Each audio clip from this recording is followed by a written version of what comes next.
It's over. Total termination of Wagner. Today I will also talk about the reasons why Prigozhin had to be eliminated, most likely by Putin, and also that Kadyrov, president of Chechnya, looks like it's next on Putin's list. But nevertheless, Putin is still afraid for his power. That is why he ordered Kremlin to prepare for the next potential rebellion. But more about all of this in just a couple of minutes. What's up, investors? It's the Russian dude.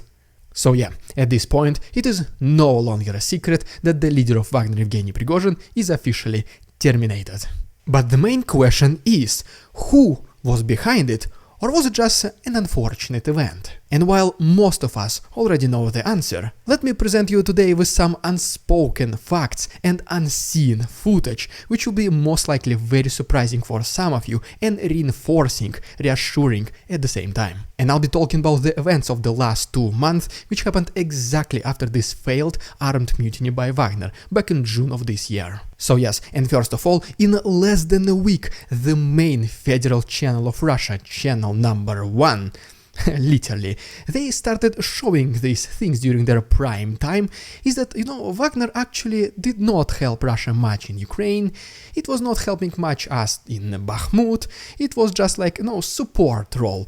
Wagner was just like kinda in Ukraine, but it was mainly the Russian army which did all the dirty work. And honestly, everything that I'm gonna be mentioning in the next couple of minutes will look extremely interesting in retrospective, because you already know the outcome, right? And since the Russian propaganda is extremely strong, it is no wonder that a couple of days after Russia started pushing the narrative that Wagner was useless, people started to actually hate Wagner and Yevgeny Prigozhin, the regular people. So they started putting graffitis all over their posters and just showing negative feedback towards this private military company in general.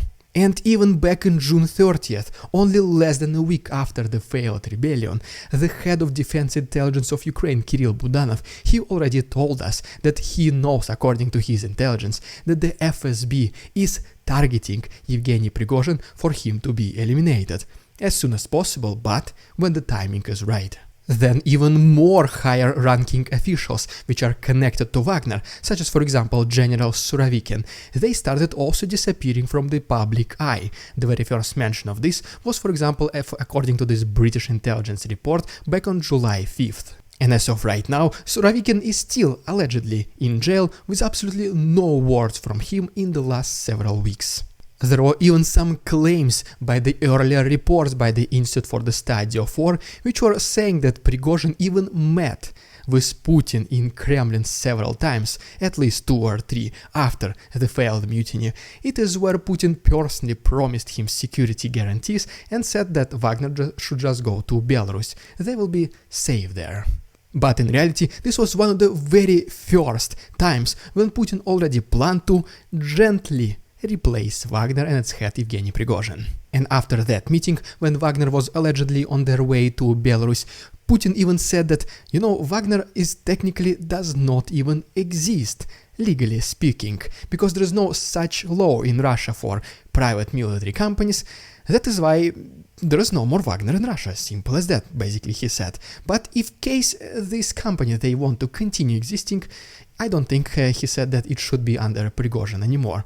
Maybe we'll find somebody else as a suitable commander. Then there was another report by the British intelligence on July 21st, which was mentioning that the last remaining active Wagner soldiers are about to finish their contract service, and most likely they will either be disbanded or the rest will sign the contracts now with the Ministry of Defense of Russia. But why would Putin even need to eliminate Yevgeny Prigozhin in the first place? Well, first of all, if there is at least one thing we can trust Putin, is that he never forgives his traitors. And all these talks about security guarantees and protection from Belarus, well, you already see how it ended.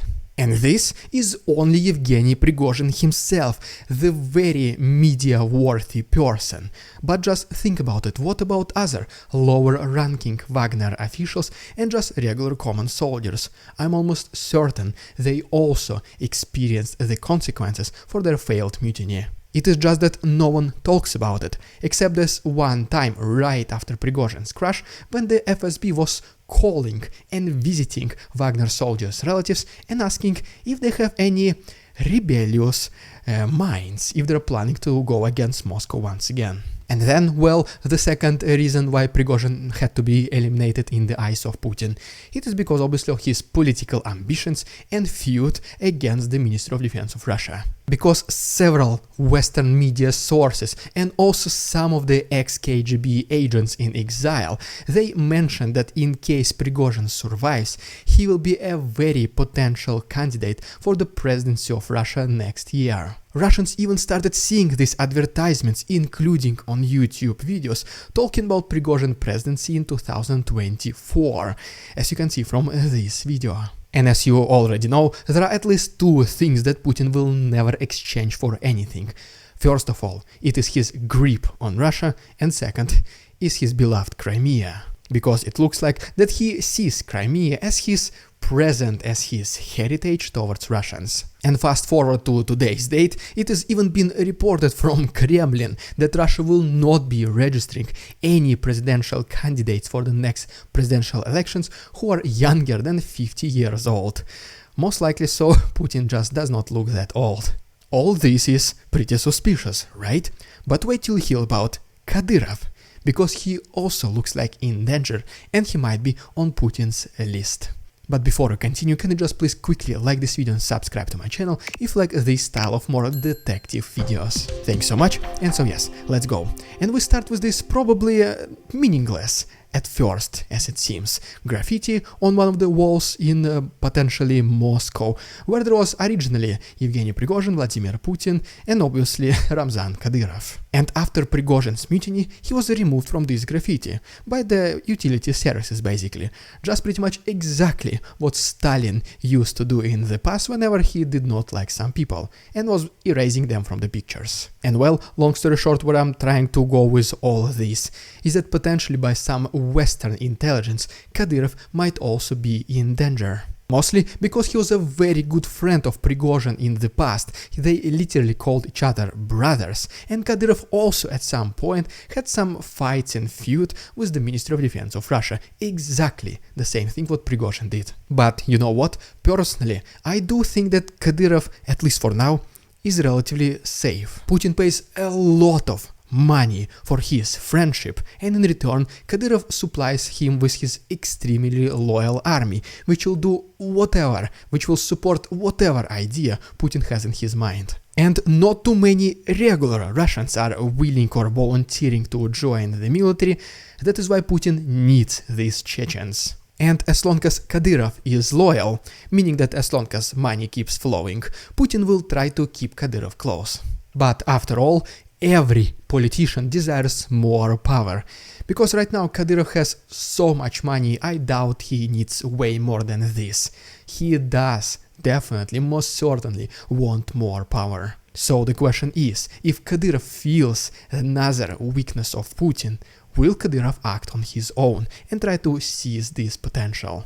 Or maybe at least get some more leverage on Putin, because let's be honest, Kadyrov does have the same resources as Prigozhin did, maybe even more. Plus, he will know that he has to go all the way until the very end, because surrender equals termination. So I'm just asking you in the comments, please let me know what do you think about Kadyrov and Putin relationship.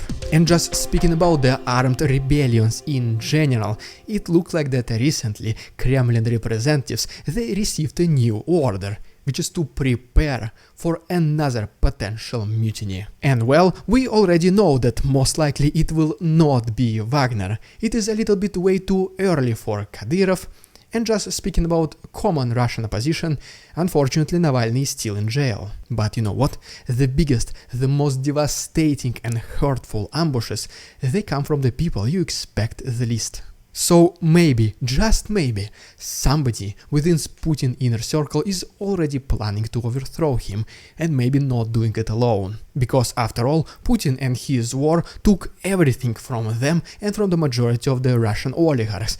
The war that in the very first place Putin did not even ask their opinion whether he should start it or not. Because of sanctions, because Putin is requiring a lot of money to continue this war, these oligarchs and Putin's closest friends, they're losing the most valuable resource for them, which is money. And this was one of the very first times Putin so openly betrayed them and their trust.